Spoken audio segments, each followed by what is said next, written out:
Here's a T-44 game on Badenberg. This wasn't an especially amazing game.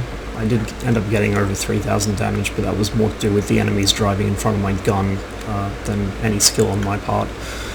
I'm just going to record and upload this one because I like the T-44. It's a fairly fun tank to play. It looks really, really cool, which is the most important thing. And as far as tier 8 mediums go, it's not too bad. It's got good camo. The gun's not too bad. What it lacks in pen, it makes up for in decent handling by Soviet standards. The general mobility of the tank is very good. So it's especially good for playing as sort of like a light medium hybrid. Very good for spotting in tier 8 matches because most of the other tier 8 mediums are actually quite large. Obviously except the new Chinese ones. Well, not new, they've been out for about, what, a year? More than a year now? You know what I mean. So the first thing my platoon does is run south. Unfortunately the entire team seems to follow us, but we're just trying to get eyes on this corner here and see if we can get shots on anything stupid enough to push through south. The enemy team are absolutely atrocious, so we figured they would send at least one suicide scout across.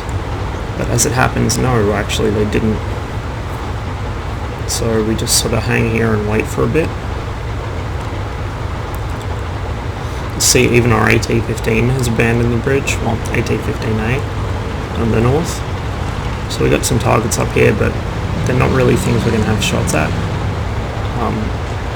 A hull down JT-88 and a completely concealed T-28, it's just not going to happen. Even with APCR, it'd be a waste of ammunition and I'd be revealing myself for no good purpose. So I don't take a shot at them, I just sort of sit and watch.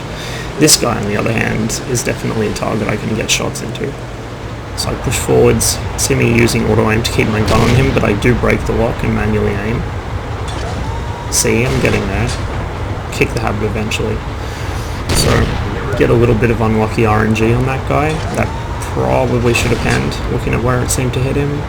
He's got the stop turret, so I was going for his turret face there, but he started moving right as I fired, as puppies usually do.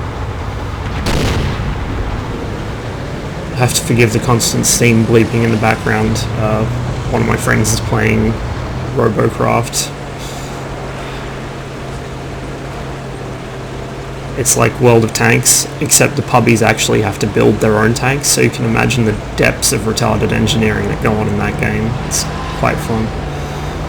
So I'm looking here for a shot on the JP, and I find one through a narrow gap between buildings or through a window or something. I can't tell because there's a bush in the way.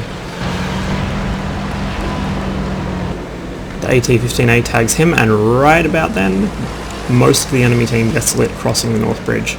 Because a lot of our guys abandoned that flank, my platoon moved back up. There's really nothing down here south that we need to deal with. Neither of those TDs are likely to push across the bridge, and if they do, we can deal with them at leisure because they're both quite big and slow. So the main priority is to get up north and sort of put the brakes on this enemy offensive. So I pull up next to the AT-15 because I know I can get decent shots at these guys here, and I just start putting out the DPM. That was a rather ill-advised place to aim on the IS. I don't know why I did that. I could have just aimed for his lower front plate or his side armor.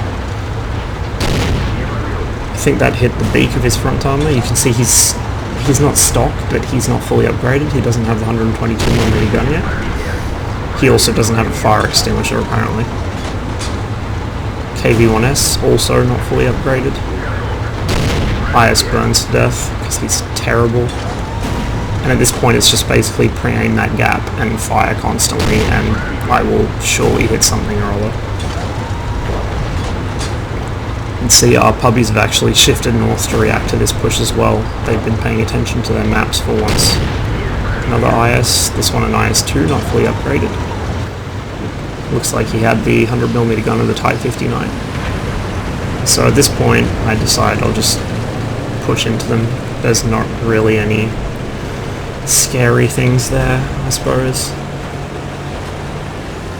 And they're not going to be getting support from across the river, or at least not any meaningful amount of support from across the river, because they've still got those TDs tied, well, that TD tied up in the south. The T28 was killed. So, push in with these guys.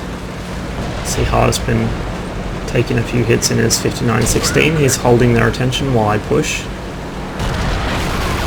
Hardy manages to land a direct hit on that guy. Very nice shot. And it's time to cross the river and see what I can see. I really like the looks of the T-44. It's just something special about that combination of the modern hull and the World War II turret. Anyway, the Hellcat and E25 decide they don't want any of this shit and they back off as soon as they realise I'm rushing them. Not that it's going to help, because not only do we have a massive advantage, but I'm not really afraid of 110 alpha, or 100 and whatever alpha it is. So Hardest pops over as well, and I just push this guy. He's struggling to even pen me. He's probably not firing gold. No, he's not. Looking at the hit taken mod, which I keep forgetting I have now. I need to move its location. I think Primal has a version that lets you do that. I've got to get it off him. So there goes the Hellcat, and now it's just the GW Panther left, who is probably going to be right there where the Arty usually is. So I'm not going to get a shot into him because, you know, obviously terrain blocking me and I was right on the edge of render. So I just sort of drive around. And not a bad game. 3,049 damage. That's not terrible at all. Granted, a lot of it came from the fire on that IS, and the rest of it came from the fact that team was retarded, but it's not a bad game. Nice, easy game where we were never really at any risk of losing. They're good, enjoyable games, especially after a stressful day. So this is the kind of thing I'd hope for when I get on to play World of Tanks.